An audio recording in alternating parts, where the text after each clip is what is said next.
Human, I guess, is a philosophy as much as it is a business. So Being More Human is about finding out more about who you are and reaching your potential, whether you're talking about an individual, a team or an organisation. I have had a number of years consulting across a range of different industries, and the thing that I kept noticing that was coming through from different sectors, no matter where I was working, was this kind of over focus on measurement and KPIs and the hard data. Not to say that you don't need KPIs, because they're an important part of business, but the focus on those at the expense of the humans in the business and the potential and the possibility and the likes and the dislikes and the talents of humans. So I just noticed that there was this massive focus over here and almost a forgetting of the people within the business. So I started off my career as a humanitarian aid worker, working in Africa and Asia and all sorts of different places in different war zones and in refugee camps a lot.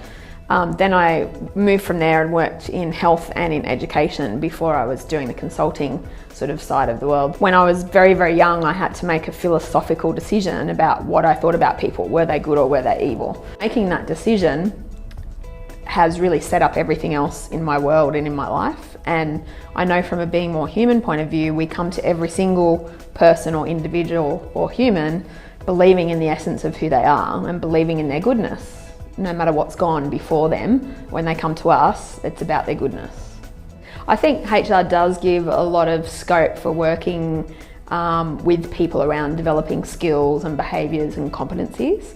And I guess one way of understanding what Being More Human is it's developing some of those skills and behaviours and competencies that help you align and achieve your purpose and help you live a life that's really contributing what you would like to contribute. I like to talk about 3 Ps, which is profit, people and purpose.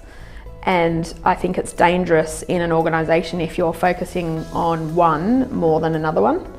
I think those are the 3 things that very firmly have responsibility for creating a successful business. There's some businesses that do profit really well and people well, but aren't really clear on their purpose.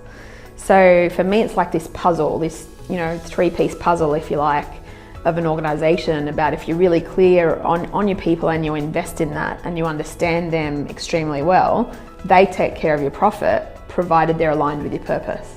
A lot of the work that I do is with executive teams.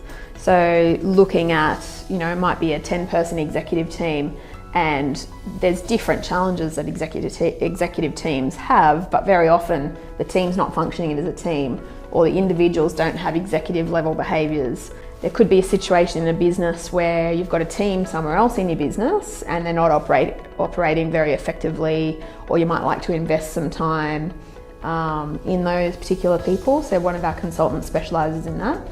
And we do that in a really creative way because we're very focused on this purpose piece. So any of the team building that we do is very connected to purpose. We also work individually with people around mental health challenges that they might have in the workplace. So we have a peer-to-peer support program that we have, which sits on top of like a mental health first aid program. The variety of work we do extends from working with individuals, teams, at an organisational level. And so each of our different consultants specialise in one of those different levels. Common outcomes that people are looking for within a business are like a reduction in staff turnover, or they're looking for people to have less sick leave. They're looking for their engagement scores to be higher. They're looking for increased competency and confidence in leaders within the business. And they don't really know this, and this is not what they ask for, but they actually are looking for that sense of alignment that people have to the business. Because when that's there, everything else is easy. So all of those other measures or HR metrics that you might be measuring within your business absolutely and positively change for the better as a result of being involved with Being More Human.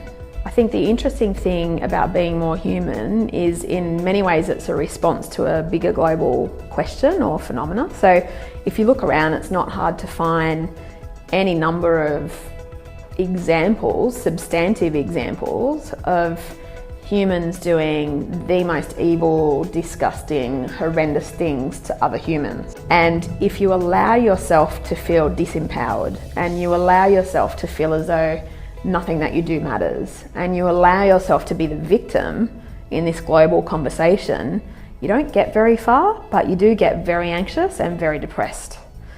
And to me, that's not a journey that I want to travel down. So I'll make very different choices, and I think there's a lot of people in the world that make very different choices around becoming more of who you are and being focused on the way that you show up so you can create transformation that becomes a global movement. We're creating a business model where people can choose who they want to work with, when they want to work, where they want to work, how much they want to get paid for it. In my view, there's no such thing as work-life balance. You have a life and you have a life. And you have all these elements that you want to make, connect together in your life. And the more say that you have over that, the easier it is for you.